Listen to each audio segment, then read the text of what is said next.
I just want to, before I start, and say thank you to Adam, and thank you that I am extraordinarily honored by the company that I've been in, and I've learned a great deal more in the last day and a half than I fear you are going to learn in the next hour and a half.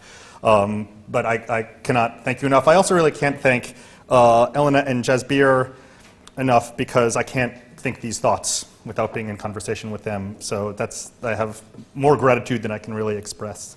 So, what does the polygamist want? In a world already ordered by patriarchy, coverture, and the traffic in women, in a world in which the need for a clear dispensation of property along succeeding lines of men makes compulsory monogamy the rule for middle-class women in a way that it conspicuously is not for men, in a world where the de facto concubinage of chattel slavery renders only the more fanciful the very idea of confining white male monogamy. In this world, in mid-19th century America, in this world where the yoke of marital exclusiveness falls upon white men really quite loosely, what can it mean to insist, and with an escalatingly self-endangering vehemence, on the necessity and the divinity and the world-renovating force of plural marriage, of polygamy? This is at least one way of framing kind of the mystery that is the career of a man named Joseph Smith, who is the founder of the Mormon faith and is the author of its chief doctrines and documents, homegrown prophet, child of 19th century New England, polygamist, heretical theologian, and finally, martyr. And also, according to the ever-temperate Harold Bloom, a man who, quote, in proportion to his importance and his complexity remains the least studied personage of an undiminished vitality in our entire national saga. That national saga being, of course, America's for Bloom. Really, most of what I want to do today is really just introduce you to this figure, to Joseph Smith, to dwell with him a little bit for reasons I'll explain, and to do so in a way that defaults neither to a convert's credulousness nor to a kind of dismissiveness. Mormon studies, such as it is really just emerging from that sort of like biphasic way of approaching Mormon. A lot of Mormon criticism was there'd be Mormon scholars who would say, no, he really did find the plates. And then there'd be other scholars who go, no, he didn't. Look at the evidence from town.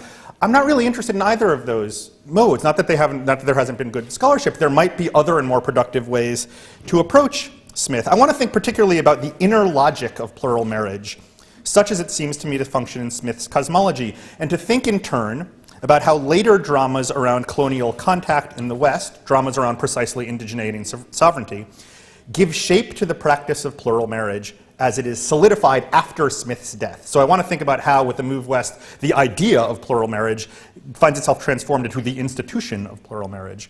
So you could say that what I'm trying to do is really actually something quite local. It's just to unfold a few of the implications of Smith's vision, which is so spectacularly other than secular in ways I wish to explain, for the history of sexuality in 19th century America. This is to say, in America where, as Molly McGarry reminds us, and this is your first quote, the conventional line from the confessional to the psychiatric couch, the line that Foucault draws of secular line, it runs rather more crookedly than a quick reading of Foucault might suggest, through, in America, the revival tent, through varieties of spiritualism, through wider derangements of embodied devotional practice. So my widest claim is that we stand to gain a lot by addressing ourselves to Smith as a theologian and fabulist who is also, beneath these roles, an extraordinary kind of historian of the body, where history is understood to be unconfined by secularist presumption. I want to suggest, ultimately, that polygamy, that defining fabulation of Smith's, comes to seem the proper way to, as he says, learn how to make yourself a god. Because it begins to express to him how you might live out what he understands to be the unfallenness of your body, the already present but as yet insufficiently apprehended divinity of your mortal flesh. Now, to name the capacities of this radiant body, sexuality is, I think, to speak no less accurately and no more than, say, to call Walt Whitman gay. Now, but the effort to channel, this is the second half of the talk, the effort to channel that radiant body of early Mormon theology into a kind of racially legible normativity, a whiteness sufficiently secure that it might undergird what are actually quite radical claims to sovereignty, to intranational sovereignty. This is much of the drama of Mormonism in the West. So I'm very grateful for Maya's talk today, because she's given you, like, the background of this is both, we share a lot of backgrounds, Foucault's history of sexuality and society must be defended, but also Assad. The questions that I'm trying to think about are, the most basic one is sovereignty secular? And I offer that not because I have an answer. I think it's a lively question. If, as Maya suggested, secularism is an episteme, it's not an object, but it is the way we see, then how can we begin to take up what might be non-secular embodiments? What might be non-secular practice? And again, I don't know. So what I want to do for a while is just dwell closely with Smith, a person situated, it seems to me, interestingly, both within and without of narrative of secularization in ways that are going to have to do with sex and race, ultimately. So now let's dwell with Joseph Smith for a little bit, if we can. And that's why I'm dressed as a missionary, as some of you might have gathered. I should say also, it's always fair to warn people, I'm going to talk for a total of about 40 or 45 minutes, depending on how, if I do more digression like this, it'll probably be 45. Anyway, what makes for Smith's sense of the necessity of polygamy for the enacting of his really idiosyncratic cosmology? Now, I'm not unpersuaded by the two prominent accounts of Mormon polygamy. One of them says, well, Mormonism is fundamentalism. It's a return, it's a restoration of a forgotten Old Testament. This is really Harold Bloom's thesis, that it is a restoration of a particularly Old Testament and sort of Jewish Gnostic theurgy. Oh, when you look at the Old Testament, they're all polygamists. And that's the claim, which is not an unreasonable claim. Another interesting claim that you can find in some historians is that, you know what this diagnoses, this radically patriarchal polygamy, it diagnoses the fracturing of patriarchy, a marginal fracturing of patriarchy that produces its panicky reaction. Just as the agrarian economy is moving to cities, women are no longer at home, this diagnoses a panicky response to a loosening of patriarchal hold by becoming hyper. I'm not unpersuaded by either of these. I think they're both plausible. I don't want to argue with them. I want to sort of argue alongside them. It seems to me that there's more to the matter. First and above all, we need to remember that for Smith, this world, the mortal world of human striving and exaltation, is not some mistranslation of a divine afterword. It is not an allegory of some heavenly elsewhere inaccessible to human acts of comprehension. Hence, Smith's polemicizing about exegesis. This is the second quote. Men are in the habit, when the truth is exhibited by the servants of God, of saying, all is mystery. They are spoken in parables and therefore are not to be understood. It is, but none are so blind as who will not see. And although the Savior spoke this parable to such characters, yet unto his disciples he expounded it plainly. Plain-spokenness is a weirdly important category for Smith. Or again, there is no room left for dubiety upon the mind, notwithstanding the cry of the priests. Parables, parables, figures, figures, mystery, mystery, all is mystery.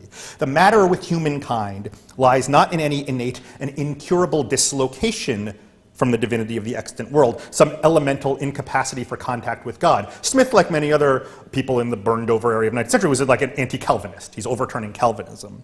The problem resides rather in the false belief, solidified for Smith over 2 millennia of misapprehension in the name of Christian doctrine, that there is any inborn difficulty to be encountered in the perception of the sacredness of the living world. Christian tradition, in other words, is for Smith not the record of assembled knowledge, but of growing estrangement, of mistranslation, misapprehension, and finally apostasy.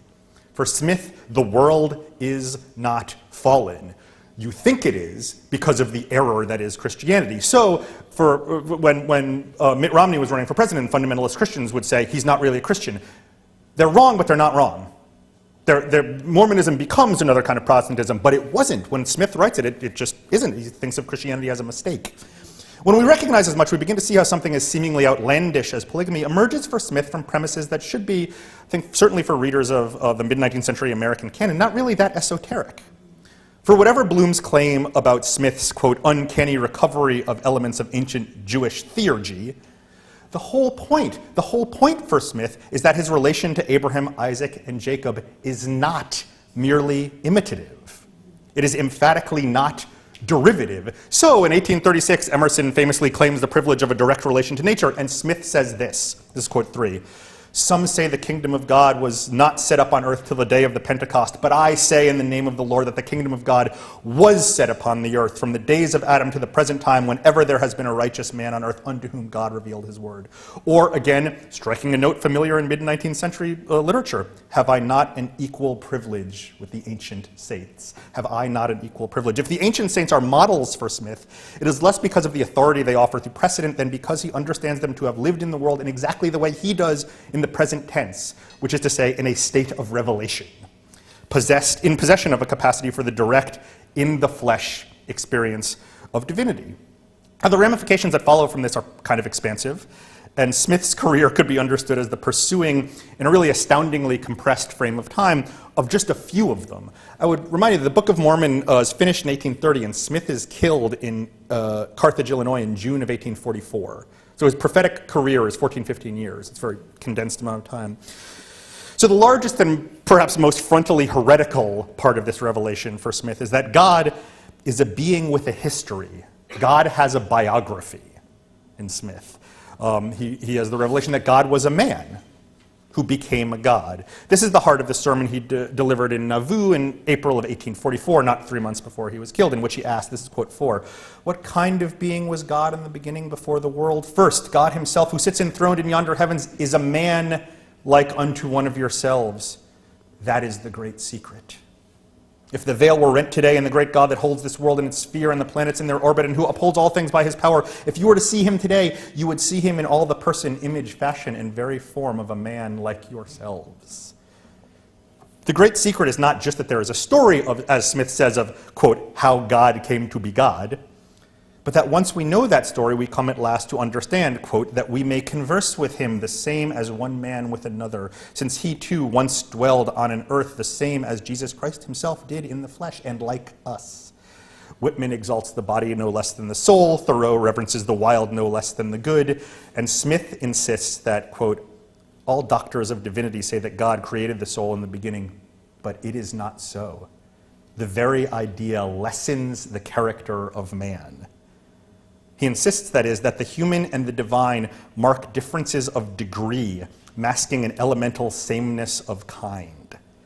Any framework that misstates this shared essence invariably, and for Smith unpardonably, demeans the human.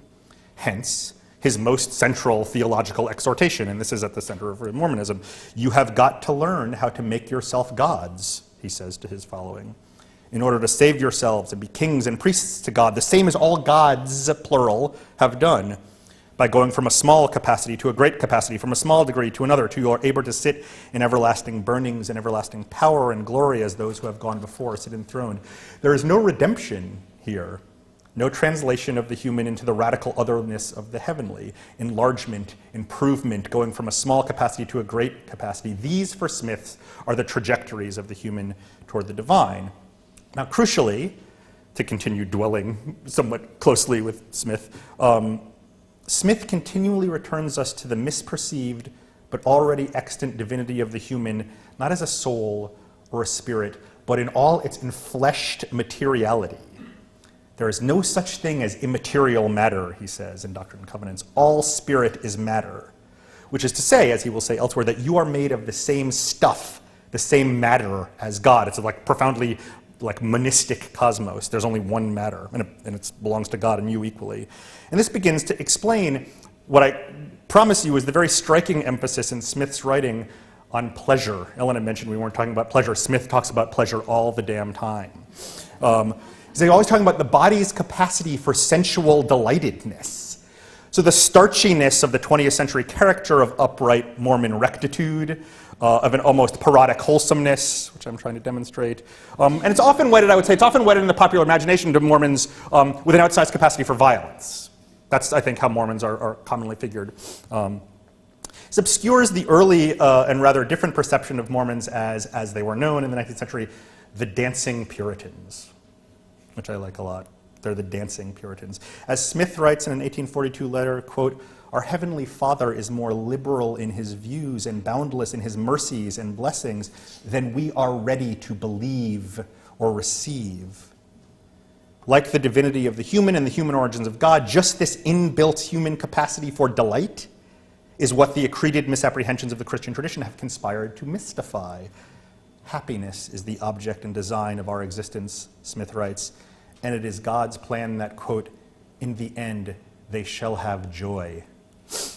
He didn't have French, so he didn't say jouissance, but he could well have. So I take Smith to be sort of a rare thing, which is to say a theologian in love with life. For him, the saints do not merely live in an unfallen world. Life transpires in an unfallen body. a body that, like the rest of the material world, does not require artful translation into the bracing otherness of sacral terms, but is already the site of divinity's unfolding, is already, in fact, composed of the stuff, the matter of Godhead. So when Smith says to the saints, you have got to learn how to make yourself gods, part of what he means is that they must learn to live in and out to the edges of the divinity of their bodies. And Smith believes he knows how this is to be done. This is quote 7. Then shall they be gods, because they have no end. Therefore shall they be everlasting to everlasting, because they continue. Then shall they be above all, because all things are subject to them. Then shall they be gods, because they have all power, and the angels are subject to them. This is Smith writing in 1843 in the revelation concerning the principle and doctrine of having many wives and concubines. Reminding us, I think, that for him, plural marriage is in essence the becoming normative of the heavenly language of the body. It's rendering in the vernacular of daily life. It is for Smith the mode by which one might best live out the almost inconceivable fact that one is living in the body of a God not yet enlarged, a body whose intensities of delight forever vouchsafe to it the fact of its divinity. It is a body that partakes of the enlargement, the fullness, above all the numerousness Smith so associates with Godhead. Polygamy, then, I'm trying to suggest, is the intimate form for Smith proper to life in an unfallen body, and not simply because the ancient prophets who walked and conversed with God in the flesh themselves enjoyed such a privilege. If you are today the likeness of Abraham and Jacob, it is not least because, like them, you too live in the flesh. Or, to say this somewhat differently, how do you know that you are not fallen away from divinity, but advancing ever closer to Godhead? Because you live in a body with its self-startling pleasures and faculties. Now, it's important to say that living in a body is also, as Smith frames it, a way of living in the world that is difficult to endure, to believe or receive, as he says, and not just for women forced to walk in sacred loneliness, which is the description of polygamous wives, though their sufferings are particular.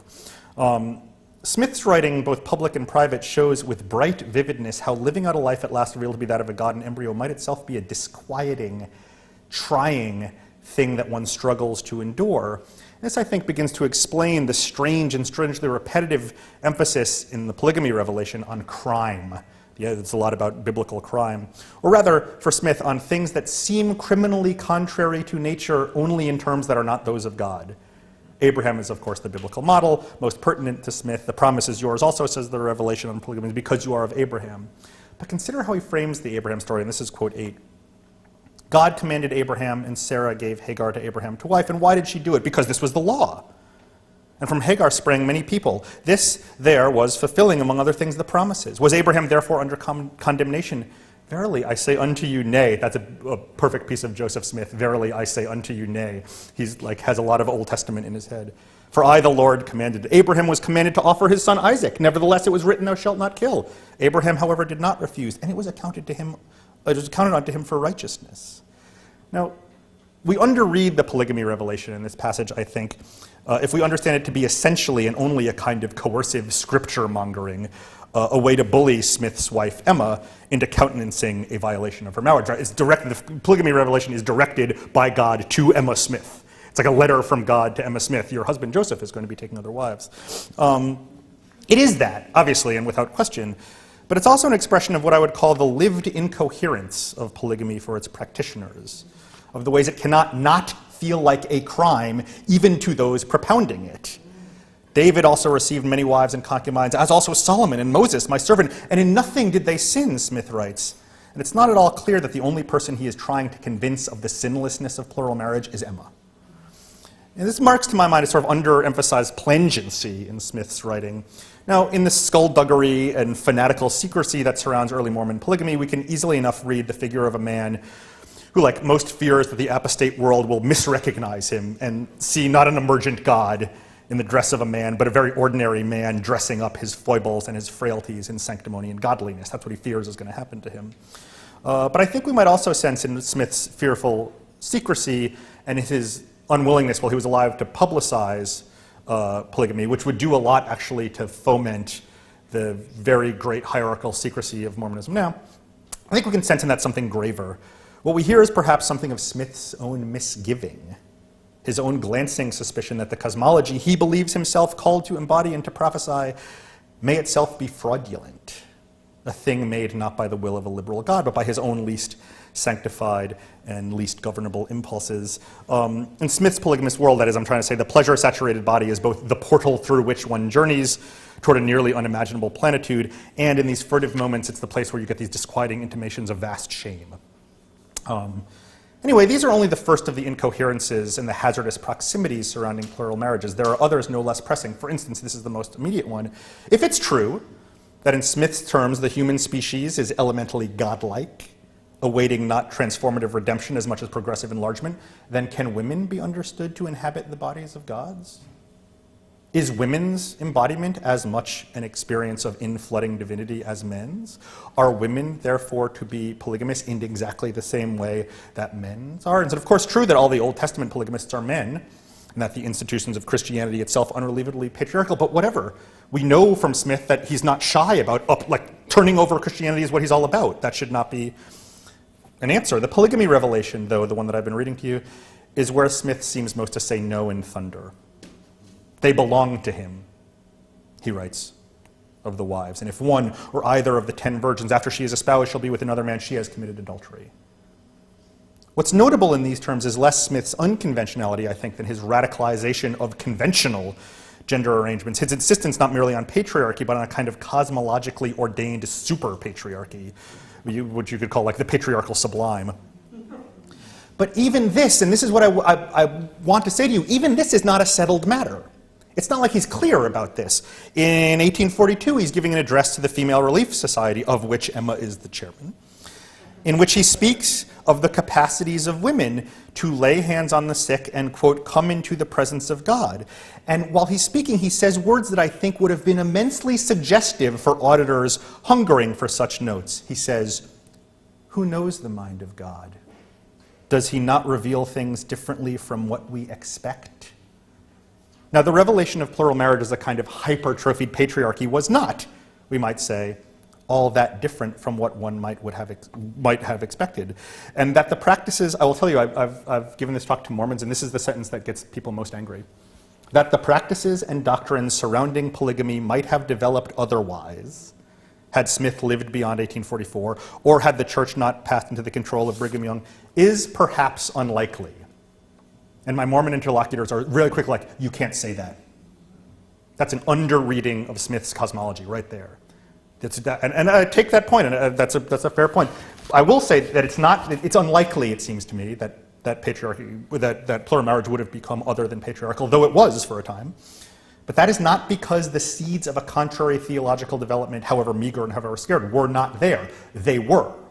They absolutely were, and they lie in Smith's regard of the living body as a scene of like exquisite joy, of delights so manifold they explode the traditions by which that body has been legible to itself, and recall to the self nothing less than the divinity of the elements of which it is compounded. The radiant body of early Mormon theology is one on which we are given, I'm trying to say, a very limited purchase by the taxonomies of attachment and extension, the secular taxonomies of extension and attachment that would arrive at the century's end and would travel under such names as like heterosexuality. So, why then does plural marriage actually emerge despite these ampler counter possibilities, what in the book that's about to come out is called these lost futures? Why does it emerge as the unyieldingly, hyperbolically patriarchal form that it came to be across the later 19th century? And this is the second half of the story I want to tell, and these are really provocations. This is kind of a speculation. It's kind of a speculation about how this non-secular style of imagining the body encounters various aspects of the secular world, of the secular nation particularly. So here's the second half of the story I want to tell about Smith, sex, early Mormonism, and about why the unstable and uncodified vision Smith offered grew into the ordained practice, plural marriage, against which national legislation would be passed in the later 19th century in America. Consider the scene. It's in the winter of 1846. Smith is dead. And Brigham Young is beginning what would be the Great Migration. The Mormons go from Illinois, and they're persecuted, so they go west. In 1846, I'm going to quote environmental historian Jared Farmer. 1846, Young needed a wintering place to prepare for the migration. He could have set up camp in western Iowa, but the Mormon persecution complex propelled him across the Missouri River into unorganized territory. Better to live among red men than among whites. Young knowingly violated a federal law that forbade contact with Indians on reserved land. He went ahead and negotiated his own extra-legal treaties with Omahas and Otos, both of whom claimed the land at winter quarters. Imagine it. Mormons and Omahas and Otos wintering out on the western bank of the Missouri. The scene of layered colonial contact would be arresting in itself, I think. Two very different displaced people reaching accords, temporary, over the sharing of land. But what makes it only the more strange and beguiling and upsetting and fractally complex is the fact that the Mormons are encountering those Omahas and Otos through the prism of a dense system of beliefs, in fact, an entire cosmology in which the indigenous peoples of North America play an immeasurably important part. Now, the Mormon project itself might well be grasped as a cosmology whose chief aim is, in essence, what I would call the indigenization of Christianity. That is the Mormon project, a vast rewriting of Christianity that anchors its drama in the new world, its land, its geography, its people. Smith writes, I'm just quoting one of the many times he says this, "It has been said by many of the learned and wise men or historians that the Indians or Aborigines of this continent are of the scattered tribes of Israel." Totally, as you know, totally conventional 19th century trope. The Book of Mormon, and I mean the Book of Mormon, not the musical, which I regret to say that I haven't seen. Some of you have. We can talk about, you can tell me what happens in it. We haven't been able to get tickets, so. So the other Book of Mormon, the less popular Book of Mormon, the Book of Mormon it's easier to get hold of. The one you get for free, in fact. Yeah, I have some with me. The Book of Mormon, with its completely manic genealogies, I don't know if you know this, is finally a narrative that shifts the scene of the sacred drama from the Holy Land to North America, to which the descendants of Lehi flee before the Babylonian destruction of Jerusalem. Lehi has these two sons, Laman and Nephi. And the Book of Mormon is about how they do battle in America in a millennial war that results in the eventual extinguishing of the virtuous tribe, the Nephites, by the cursed, dark-skinned Lamanites, whom the text identifies with the indigenous people of North America. Native Americans, thus, in the Book of Mormon, and you'll forgive this compression, thus read as cursed in their racialization. God curses them, and that's how they become dark-skinned. And as the final inheritors of the millennial promise of the American world. They win. They win the Book of Mormon. And the Book of Mormon is actually very much at the expense of the virtuous Nephites. And we could talk more about that. I follow a young man named Jared Hickman, who was an undergraduate of mine, now is a professor at Hopkins, who really does great work about race and secularism. I follow his reading of the Book of Mormon as what he calls an Amerindian apocalypse. That is to say, a book whose seemingly conventional racist polarities are overwritten by a narrative of Amerindian victory over the only putatively good but plainly imperializing enemies. That's his reading of the Book of Mormon. So, for the Mormons, the Omahas and Otos are Lamanites. They are the sacred remnant, the carriers of the seed of Lehi into the future. Brother Laman is how Mormons referred to the natives, particularly Utes, who they would meet in the Salt Lake Basin. Brother Laman. Farmer writes that, quote, "Rumors of nefarious alliances with Indians would dog the Latter-day Saints for decades, and no wonder." But there is more to the matter, it seems to me, than this vast truncation of the Book of Mormon suggests, and particularly where polygamy in its relation to natives in America is concerned.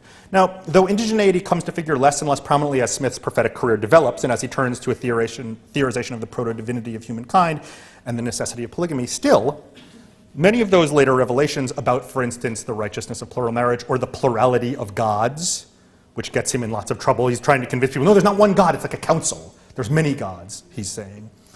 All of these revelations stand Mormonism in vivid, tense relation to an indigeneity that it plainly emulates and expropriates, but from which it seeks also, and often denigratingly, to distinguish itself. As the Mormons head into the West, onto the actual land of these Lamanites, precisely these relations become fantastically more vexed. They become weaponized in a certain way that I will now try to explain.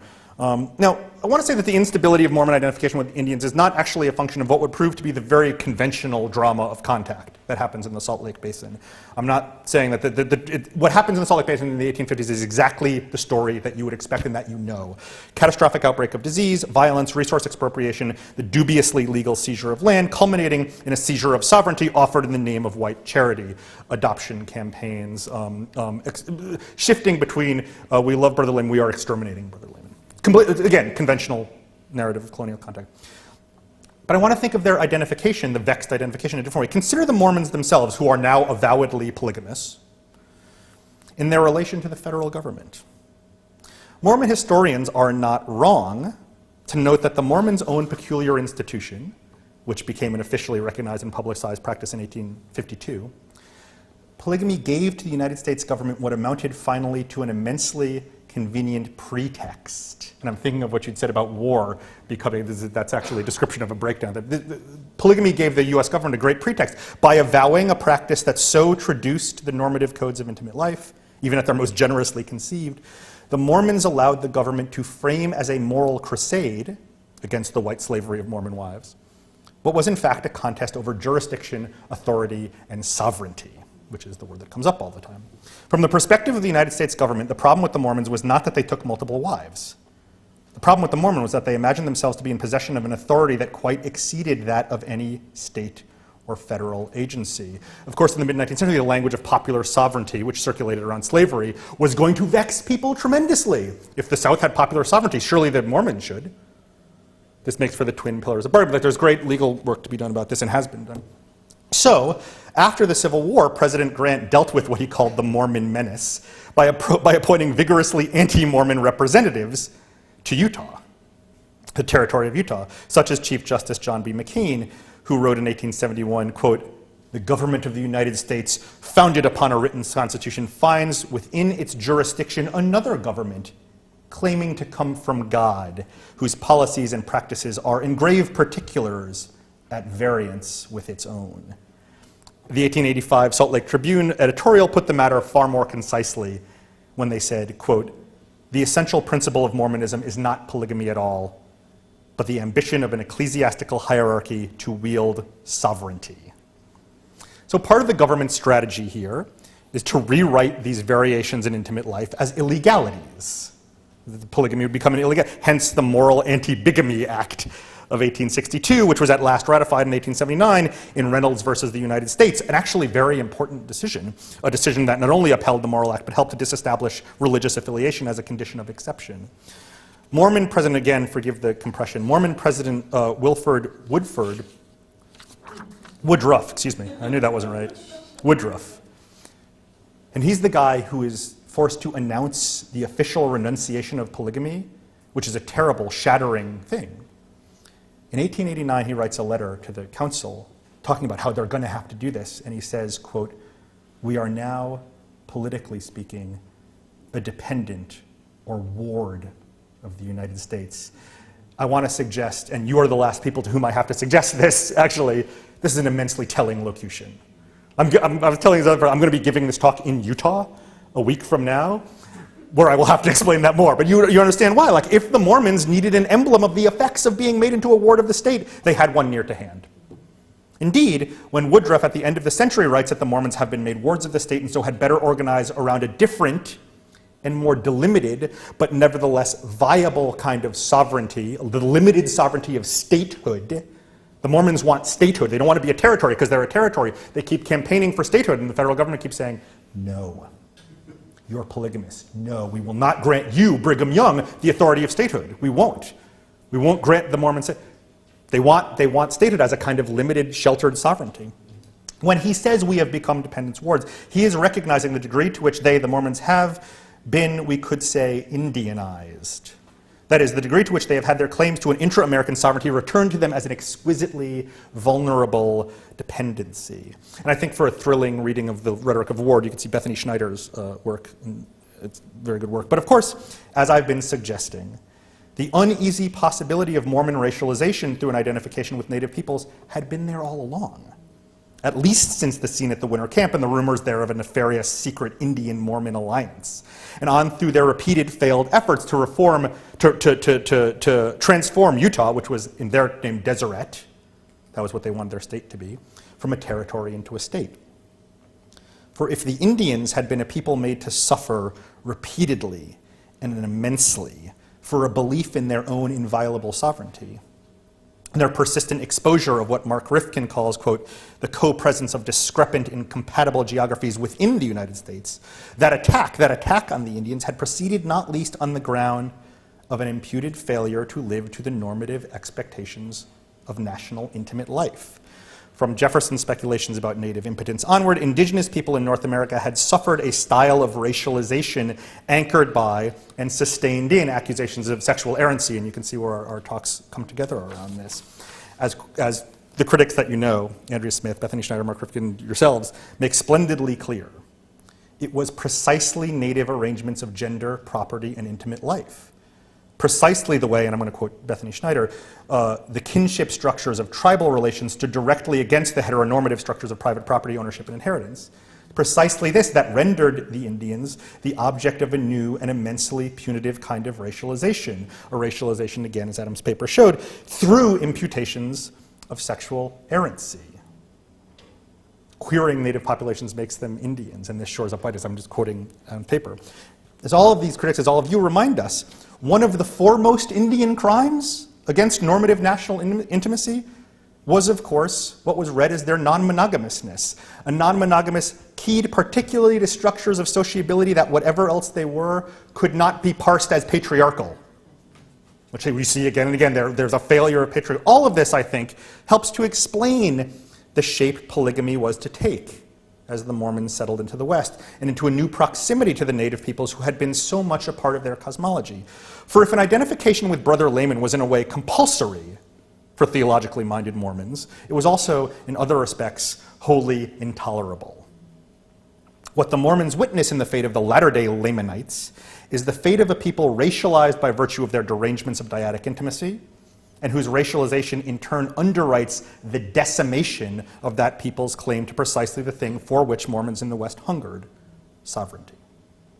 By virtue not only of their origin myths, but more troublingly of their own derangements of dyadic intimate forms, Mormons in the West find themselves propelled into a layered, unstable, and finally spectacularly threatening identification with North American native peoples, one made only the more intensely fraught by their new physical proximity.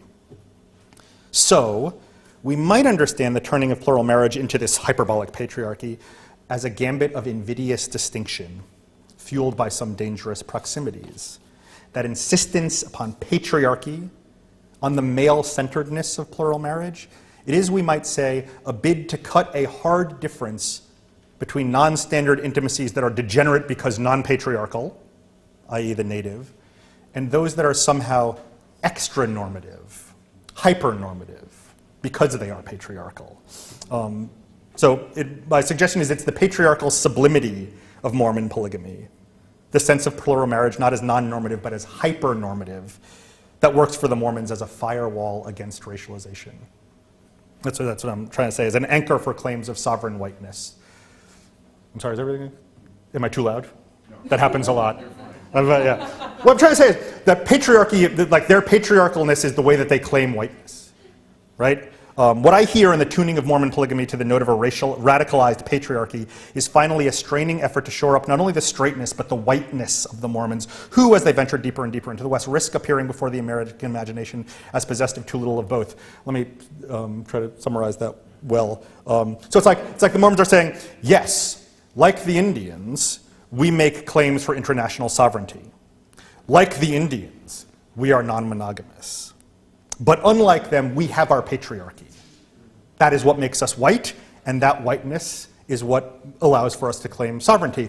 And this produced, I think, a lot of not very good readings of, I mentioned this at lunch, people, when Romney was running, right, there are articles about wow, that is a white family. That is a spectacularly aesthetically white family. And there are responses by nice people who I admire in lots of ways, that's an unfair thing to say about the Mormons. No, it's not. But not in any sort of petty way. The Mormons are founded as Mormons because because they're trying to claim a whiteness that will anchor their sovereignty.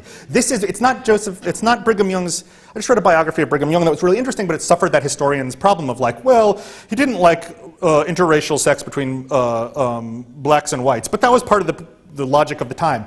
No, fuck that. He had another reason, right? He's trying to be, like, that totally underreads the degree to which whiteness anchors Mormons. Anyway, I don't mean to be, like, it's fair reading, but that's the claim that I'm trying to make. That's the claim that I'm trying to make. That patriarchy secures the Mormon claim for whiteness, which they need to secure this kind of sovereignty that is exactly what the Indians are being denied around them, and in whose denial they are participating.